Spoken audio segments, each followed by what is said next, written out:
Hi friends, welcome back to my channel. Embroidery stitches already 2 days నుంచి post చేస్తున్నాను కదండి షార్ట్స్లో.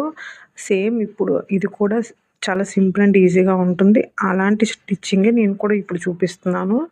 చాలా సింపుల్ అండ్ ఈజీగా ఉంటుంది. ఫస్ట్ నేను స్ట్రైట్ లైన్స్ పెన్సిల్తో ఇలా డ్రా చేసుకున్నాను. అంటే ఒక లైన్గా రావడానికి వర్క్ అనేది. తర్వాత నేను నార్మల్ నీడిల్కి ఇలా థ్రెడ్ ఎక్కించిన తర్వాత ఇలా వి షేప్ వచ్చేలాగా నేను ట్రయాంగిల్ షేప్స్ ఇలాగా వచ్చేలాగా నేను వీడియోలో చూపిస్తున్నట్టు స్టిచ్ వేసుకున్నాను. అది అయిపోయిన తర్వాత ఆ మధ్యలో మనకి ఎక్కడైతే ఆ క్రాస్ ఇంటూ మార్క్ వచ్చిందో అక్కడ నేను ముడుకుట్టు అనేది వేసుకున్నాను.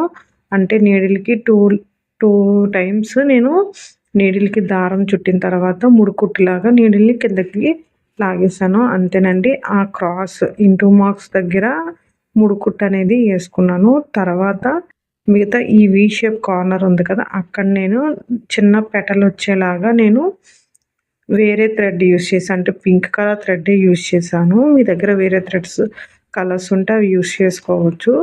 ఇలా నేను పెటల్ వచ్చేలాగా నేను స్టిచ్ వేసుకున్నాను.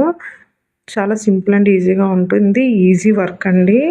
ఇలాంటి వర్క్ అనేది మనం బ్లౌజెస్కి లేదు అంటే కుర్తీస్కి మనం ప్లెయిన్ కుర్తీస్ ఉంటాయి కదా, వాటికి మనం నెక్కి ఇలా వేసుకుంటే చాలా నీట్గా ఫినిషింగ్ అనేది కూడా చూడడానికి కూడా చాలా నీట్గా ఉంటుంది. మీరు ఒకసారి ట్రై చేయండి.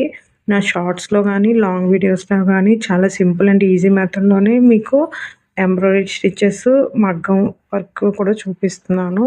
నా వీడియోస్ మీకు నచ్చితే లైక్ చేయండి. నా ఛానల్ని సబ్స్క్రైబ్ చేసుకోండి. ఇలాంటి వీడియోస్ కోసం నేను చూపించే ప్రతి ఎంబ్రాయిడరీ స్టిచెస్ కానీ మగ్గం స్టిచెస్ కానీ చాలా సింపుల్ అండ్ ఈజీగా ఉంటాయి. అది కూడా నేను నార్మల్ నీడిల్ మన ఇంట్లో యూజ్ చేస్తాం కదండి, నార్మల్ నీడిల్తోనే ఎలా కుట్టుకోవాలనేది చాలా సింపుల్గా చూపిస్తున్నాను. మీకు నచ్చితే ఇంట్లో ఒకసారి ట్రై చేయండి. Thank you for watching. ఇలాంటి వీడియోస్ కోసం నా ఛానల్ని సబ్స్క్రైబ్ చేసుకోండి. Thank you.